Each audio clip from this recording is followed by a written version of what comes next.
determination of whether an esotropia is comitant or incomitant should be made at the beginning of a motility analysis. If it is incomitant, you have to differentiate between a paralytic cause and restrictive cause. This is achieved by two methods: the force induction test and estimation of the saccadic velocity of the eye. If the force induction test is negative, this indicates the presence of paralysis. This could be diagnosed together with the presence of floating saccadic velocity of the paralytic eye.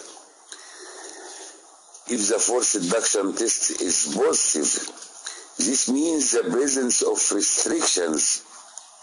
This is also diagnosed together with the presence of normal saccadic velocity of the eye with abrupt stop at the site of the mechanical lesion.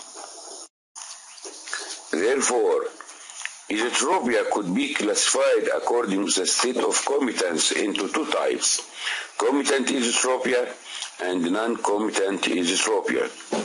Also, non-comitant esotropia could be classified according to the result of force induction test into paralytic esotropia and restrictive esotropia. Starting with comitant esodeviation. First is the accommodative esotropia. Is that type of an esotropia where uncorrected hypermetropia or a high AC to A ratio contributes to the etiology of the esodeviation. The congenital esotropia or the essential infantile esotropia is that esotropia appears in the first 6 months of life. An esotropia is considered acquired when its onset occurs after the age of 6 months. This can result from a variety of causes. Nystagmus Pollock syndrome is a type of nystagmus which is blocked or dammed by convergence of the two eyes. The consecutive esotropia is that esotropia results from overcorrection of an exotropia. A sensory esotropia, like this baby who has a left esotropia due to congenital cataract. This is a rare cause of esotropia, depends on a clock mechanism. A 24-hour period of normal binocular vision is followed by a 24 hours of manifest esotropia. The last type of comitant esotropia is the microtropia. This is a case of microtropia or microesotropia. About the causes of non-comitant strabismus. Firstly, the paralytic cause. This includes the sixth nerve palsy and the Mobius syndrome. Mobius syndrome is a syndrome characterized by bilateral palsy of the sixth nerves and bilateral palsy of the seventh nerve and atrophy of the distal part of the tongue, what is called Poland tongue anomaly.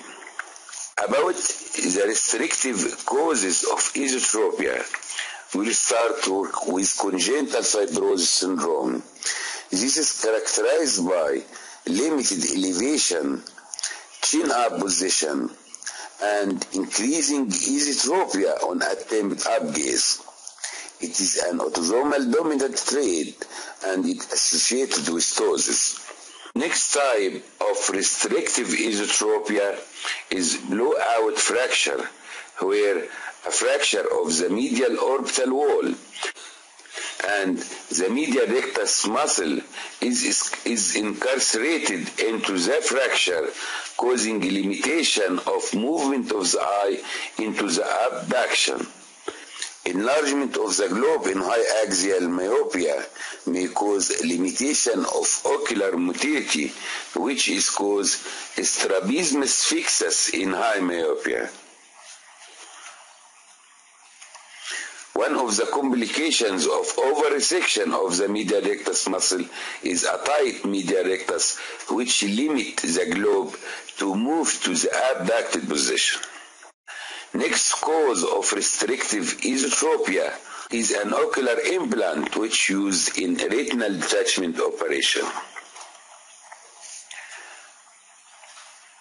Next is Duane 1 syndrome or esotropic Duane.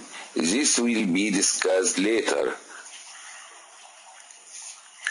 The last cause of restrictive esotropia is the thyroid eye disease.